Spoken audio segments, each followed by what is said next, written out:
Hello students, मैं doctor Manoj Sharma, chemistry lecturer, PVAS inter college Hathras.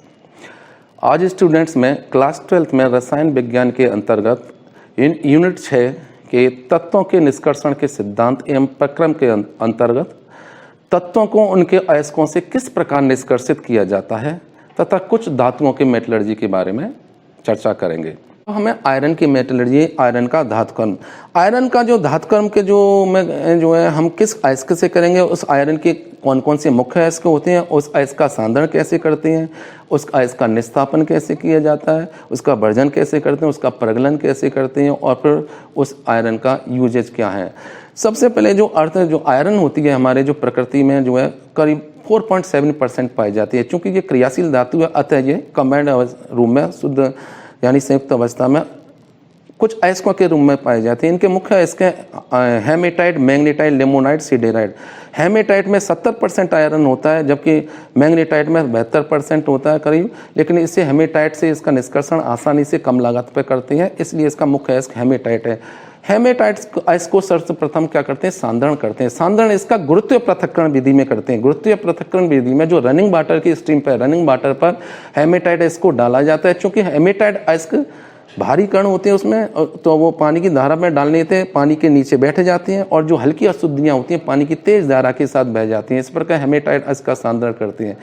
अयस्क के सांद्रण के बाद हेमेटाइट अयस्क का निस्तापन और भर्जन करते हैं। निस्तापन में जो हेमेटाइट अयस्क है उसको वायु की अनुपस्थिति में उसके गलनांक से कम ताप पर गर्म करते हैं और निस्तापन के फलस्वरूप जो नमी वगैरह होती है वो बाहर निकल जाती हैं और यदि कार्बोनेट अयस्क होती है वो फेरिक ऑक्साइड में कन्वर्ट हो जाती है। और इसके पश्चात हेमेटाइट अयस्क का वर्जन करते हैं। वर्जन में हेमेटाइट अयस्क को वायु की उपस्थिति में उसके गलनांक से कम ताप पर गर्म करते हैं, जिसके फलस्वरूप इसमें जो नमी के साथ साथ जो वाष्पशील अधातुओं के ऑक्साइड हैं उन सिस्टम से निकल जाते हैं। जैसे सल्फर की अशुद्धि सल्फर डाइऑक्साइड के रूप में, आर्सेनिक की अशुद्धि आर्सेनिक ऑक्साइड के रूप में बाहर निकल जाती है। और अगर फेरस ऑक्साइड होती है तो फेरिक ऑक्साइड के रूप में बदल जाती है। इस प्रकार हमें निस्तापन, हेमेटाइट अयस्क का निस्तापन और भर्जन करते हैं। निस्तापन और भर्जन करने के बाद निस्तापित और भर्जित अयस्क को हम का प्रगलन करते हैं। ये मुख्य पार्ट होता है हेमेटाइट अयस्क के से आयरन के निष्कर्षण में।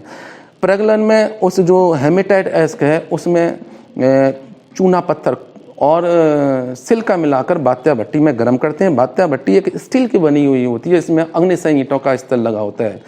इसमें नीचे ट्यूबवेल लगे होते हैं और ट्यूबवेल के माध्यम से करीब 66 डिग्री सेल्सियस के ताप पर गर्म हवा प्रवाहित की जाती है। इस भट्टी में मुख्यतः 4 जोन होते हैं। सबसे नीचे जो जोन होता है वह दहन खंड होता है। इसका तापक्रम लगभग जो 1500 डिग्री सेल्सियस से 1600 डिग्री सेल्सियस होता है। इसमें कार्बन को जो एयर के प्रेजेंस में गर्म करते हैं तो कार्बन डाइऑक्साइड बनती है और कार्बन डाइऑक्साइड जब ऊपर जाती है तो कार्बन मोनोऑक्साइड में परिवर्तित हो जाती है।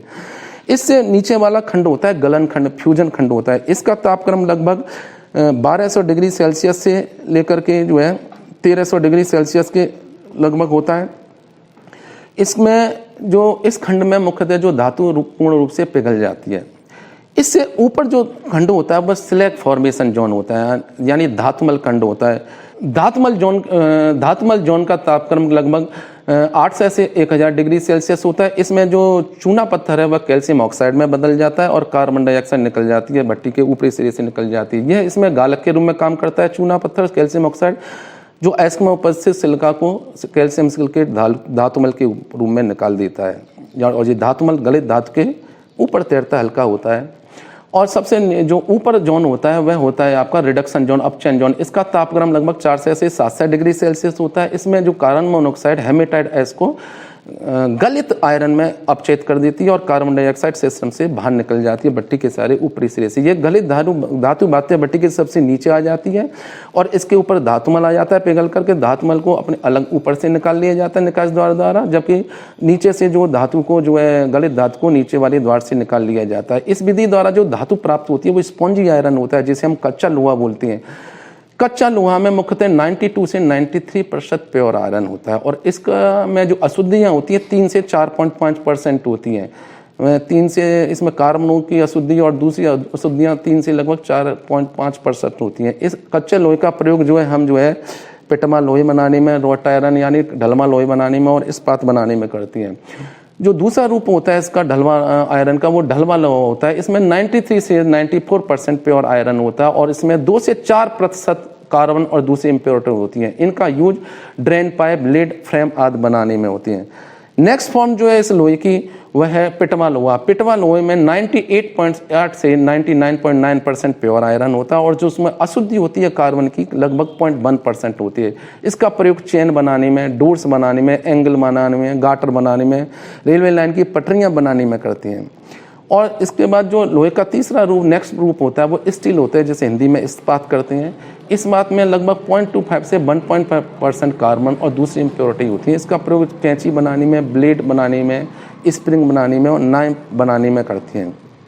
इस प्रकार हमने जो है आज के तत्वों के निष्कर्षण के सिद्धांत और प्रक्रम के अंतर्गत धातुओं को किस प्रकार अयस्कों से निष्कर्षित किया जाता है और कुछ धातुओं की मेटलर्जी के बारे में विशेष रूप से अध्ययन किया। इसका बचा हुआ पार्ट हम नेक्स्ट वीडियो में बताएंगे।